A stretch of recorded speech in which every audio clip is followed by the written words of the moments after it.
Baik, selamat pagi. Saya ucapkan kepada dosen pembimbing Hukum dan Tata Negara, Pak Nugroho. Kali ini dan pada kesempatan ini, saya ingin mempresentasikan hasil kerja saya tentang materi hukum perdata. Perkenalkan, saya Monika Novianti Kopong dari Prodi Ekonomi. Yang pertama, saya akan membahas tentang pengertian hukum perdata menurut para ahli. Yang pertama dari Subekti, hukum perdata dalam arti luas meliputi semua hukum private material, yaitu segala hukum pokok yang mengatur kepentingan-kepentingan perseorangan. Yang kedua dari Aziz Safiyuddin, hukum perdata adalah hukum yang mengatur peraturan dan ketentuan hukum yang meliputi hubungan hukum antara orang yang satu dengan yang lain. Antara subjek hukum satu dengan subjek hukum yang lain di dalam masyarakat dengan menitik beratkan kepada kepentingan masyarakat. Kepentingan perseorangan. Yang ketiga dari Sri Soedewi Mastion Sofan. Hukum perdata adalah hukum yang mengatur kepentingan antara warga negara perseorangan yang satu dengan warga negara perseorangan yang lain. Selanjutnya yang keempat, menurut Wirjono Projodikoro, hukum perdata adalah suatu rangkaian hukum antara orang-orang atau badan hukum satu sama lain tentang hak dan kewajiban. Lebih lanjut, beliau mengatakan kebanyakan para sarjana menganggap hukum perdata sebagai hukum yang mengatur kepentingan perseorangan atau pribadi yang berbeda dengan hukum publik sebagai hukum yang mengatur kepentingan umum atau masyarakat. Yang kelima dari Sudikno Mertokusumo. Hukum perdata adalah hukum antar perorangan yang mengatur hak dan kewajiban individu satu terhadap yang lain di dalam hubungan keluarga dan di dalam pergaulan masyarakat. Di pelaksanaannya diserahkan kepada masing-masing pihak. Jadi, hukum perdata disebut juga hukum sipil atau hukum private. Dari definisi-definisi di atas tadi, dapat disimpulkan bahwa yang dimaksud dengan hukum perdata ialah hukum yang mengatur hubungan hukum antara orang atau badan hukum yang satu dengan orang atau badan hukum yang lain di dalam masyarakat dengan menitik beratkan kepada kepentingan perseorangan atau pribadi badan hukum. Hukum perdatalah yang mengatur dan menentukan agar dalam pergaulan masyarakat orang dapat saling mengetahui dan menghormati hak-hak dan kewajiban-kewajiban antar sesamanya sehingga kepentingan tiap-tiap orang dapat terjamin dan terpelihara sebaik-baiknya. Lanjut, sedangkan hukum perdata adalah hukum yang mengatur kepentingan umum atau masyarakat. Oleh karena itu, Sudikno Mertokusumo menyebutkan perbedaan antara hukum perdata dan hukum publik itu atau menurut pembagian klasik adalah sebagai berikut. Yang pertama, dalam hukum publik salah satu pihak adalah penguasa, sedangkan dalam hukum perdata kedua belah pihak adalah perorangan, tanpa menutup kemungkinan bahwa dalam hukum perdata pun penguasa dapat menjadi pihak juga. Yang kedua, sifat hukum publik adalah memaksa, sedangkan hukum perdata umumnya bersifat melengkapi meskipun ada juga yang memaksa. Ketiga, tujuan hukum publik adalah melindungi kepentingan umum, sedangkan hukum perdata melindungi kepentingan individu atau perorangan. Yang keempat, Hukum publik mengatur hubungan hukum antara negara dengan individu, sedangkan hukum perdata mengatur hubungan hukum antara individu. Perbedaan-perbedaan tersebut sekarang tidak bersifat mutlak lagi karena sudah mengalami perkembangan. Oleh karena itu, Abdul Wahab Bakri menyebutkan bahwa hukum perdata adalah hukum yang mempunyai kedudukan yang sederajat, sedangkan hukum publik adalah hukum yang mengatur hubungan antara dua subjek hukum atau lebih yang kedudukannya tidak sederajat. Jadi, dalam hukum publik ada atas dan ada bawahan. Selanjutnya, macam-macam hukum perdata. Hukum perdata menurut ilmu hukum sekarang dibagi menjadi 4 bagian, yaitu pertama, hukum tentang diri seseorang. Memuat peraturan-peraturan tentang manusia sebagai subjek dalam hukum, peraturan-peraturan tanggal keinginan untuk memiliki hak-hak dan keinginan untuk bertindak sendiri, melaksanakan hak-haknya itu, serta hal-hal yang mempengaruhi menarik kecakapan itu. Yang kedua, hukum keluarga.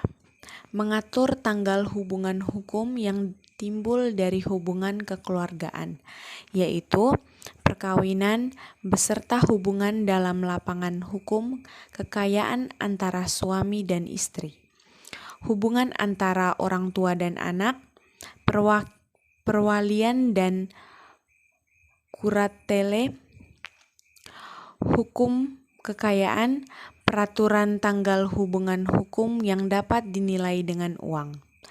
Jika kita bilang tentang kekayaan seseorang yang merupakan wujud dari segala sesuatu, hak dan kewajiban orang itu dinilai dengan uang. Hak-hak dan kewajiban-kewajiban yang demikian itu biasanya dapat dipindahkan kepada orang lain. Yang berikut ketiga, hukum kekayaan. Terbagi lagi atas hak-hak yang berlaku terhadap tiap orang dan karenanya hak mutlak dan hak-hak yang hanya berlaku terhadap seseorang atau suatu pihak yang tertentu saja dan karenanya seperti hak mutlak yang memberikan kekuasaan atas suatu benda yang dapat terlihat terkena hak kebendaan. Hak mutlak yang tidak memberikan kekuasaan atas suatu benda yang dapat terlihat, misalnya hak seseorang pengarang atas karangannya, hak seseorang atas suatu pendapat dalam lapangan ilmu pengetahuan, atau hak seseorang pedagang atau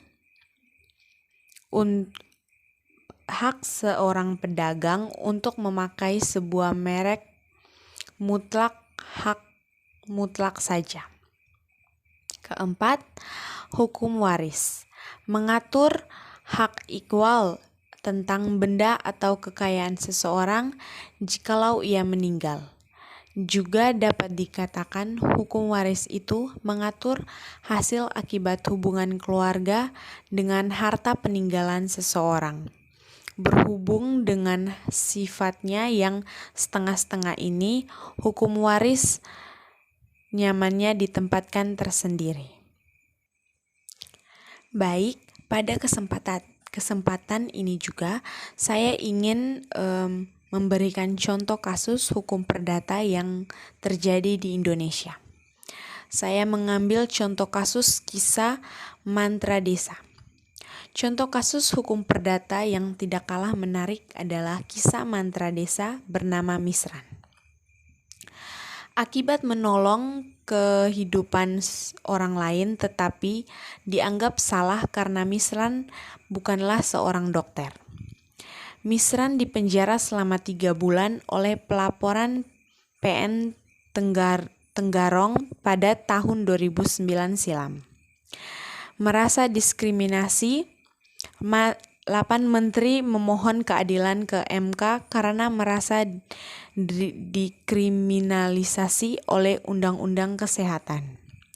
MK pun mengabulkan permohonan Misran dan memutuskan bahwa mantra desa diperbolehkan melayani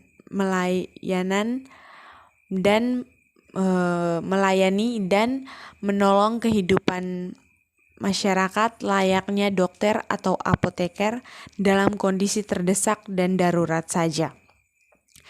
Contoh hukum perdata yang pernah terjadi pada tahun 2008 yang juga sempat gempar pada waktu itu, yaitu kasus susu formula berbakteri. Dulu, IPB merilis sebuah informasi di website tentang susu formula yang tercemar oleh bakteri yang bernama Enterobacter sakazaki. Kemudian, David Tobing, salah satu warga negara Indonesia, mengugat pemerintah atas sikap diam ke Mahkamah Agung. Dirinya meminta untuk mencantumkan merek susu apa saja yang tercemar Enterobacter sakazaki. Hingga sampai sekarang Menkes pun tetap bungkam. Dari beberapa pemaparan tentang contoh hukum perdata dan contoh kasus di atas tersebut tadi, paling tidak kita menjadi lebih tahu bahwa kasus hukum perdata sebenarnya kasus yang sering kita temui dalam kehidupan sehari-hari. Baik, yang berikut hukum perdata dalam arti luas. Hukum perdata dalam arti luas ialah bahan hukum sebagaimana tertera dalam Kitab Undang-Undang Hukum Perdata atau KUHP atau disebut juga dengan Burgerlijk Wetboek atau BW. Kitab Undang-Undang Hukum Dagang atau KUHD disebut juga dengan Wetboek van Koophandel atau WVK, beserta sejumlah undang-undang yang disebut undang-undang tambahan lainnya. Undang-undang mengenai koperasi, undang-undang nama perniagaan. Hukum perdata dalam arti sempit yaitu hukum perdata sebagaimana terdapat dalam Kitab Undang-Undang Hukum Perdata atau BW. Dengan kata lain, hukum perdata dalam arti luas ialah meliputi semua peraturan-peraturan hukum perdata baik yang tercantum dalam KUHP Perdata atau BW maupun dalam KUHD dan undang-undang lainnya. Hukum perdata yang berlaku di Indonesia. Hukum perdata yang berlaku di Indonesia berdasarkan pasal 163 IS adalah berlainan untuk golongan warga Indonesia, yaitu pertama, untuk golongan warga negara Indonesia asli berlaku hukum adat, yaitu hukum yang sejak dulu kala secara turun-temurun. Kedua, untuk golongan warga negara Indonesia keturunan Cina berlaku seluruh BW dengan penambahan mengenai pengangkatan anak dan kongsi. Ketiga, untuk golongan warga negara Indonesia keturunan Arab, India, Pakistan, dan lain-lain berlaku sebagaimana BW, yaitu mengenai hukum harta kekayaan dan hukum waris dengan surat wasiat, sedang mengenai hukum keluarga dan hukum waris tanpa wasiat berlaku hukum adatnya tersendiri, yaitu hukum adat mereka yang tumbuh di Indonesia. 4. Untuk golongan warga negara Indonesia keturunan Eropa seperti Belanda, Jerman, dan Perancis, Belanda, Jerman, Perancis, dan Jepang seluruh BW. Bagi orang Indonesia asli, apabila mereka menghendaki ketentuan-ketentuan dalam BW dapat dinyatakan berlaku bagi mereka atau baik untuk seluruhnya, sebagian atau untuk suatu perbuatan hukum tertentu. Demikian pula apabila suatu perbuatan hukum tidak dikenal dalam hukum adat, seperti pendirian PT, CV, firma atau penarikan wesel dan cek, maka bagi orang Indonesia asli yang melakukan perbuatan hukum seperti itu diperlakukan ketentuan dalam BW. Hukum perdata yang berlaku di Indonesia ada yang tertulis dan ada yang tidak tertulis. Hukum perdata yang tertulis adalah hukum perdata sebagaimana yang diatur dalam BW. Sedangkan hukum perdata yang tidak tertulis adalah hukum adat, yaitu hukum yang sejak dahulu kala dianut atau dipatuhi secara turun-temurun atau kebiasaan yang senantiasa dipatuhi dan dipandang sebagai hukum oleh yang berkepentingan.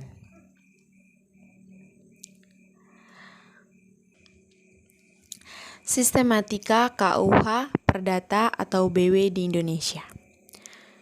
Sistematika hukum perdata menurut undang-undang yaitu hubungan perdata sebagaimana termuat dalam Kitab Undang-Undang Hukum Perdata atau BW yang terdiri dari pertama, buku 1 tentang orang yang mengatur hukum perseorangan dan hukum keluarga diatur dalam pasal 1 sampai dengan 498.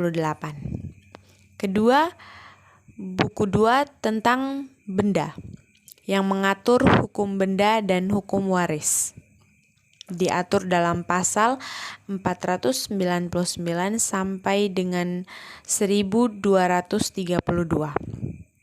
Buku 3 tentang perikatan yang mengatur hukum perikatan dan hukum perjanjian diatur dalam pasal 1233 sampai dengan 1864. Untuk buku keempat tentang pembuktian dan kadaluarsa yang mengatur alat-alat bukti dan akibat lewat waktu terhadap hubungan hukum diatur dalam pasal 1865 sampai dengan 1993. Menurut ilmu pengetahuan hukum, sistematika hukum perdata material terdiri dari hukum tentang orang atau hukum perorangan atau badan pribadi. 2. Hukum tentang keluarga atau hukum keluarga. 3. Hukum tentang harta kekayaan atau harta benda. Terakhir tentang hukum waris. Baik, sekian dari hasil presentasi saya. Saya ingin mengucapkan maaf apabila dari presentasi saya masih banyak kekurangan dan salah-salah kata. Untuk perhatiannya kepada dosen saya ucapkan terima kasih.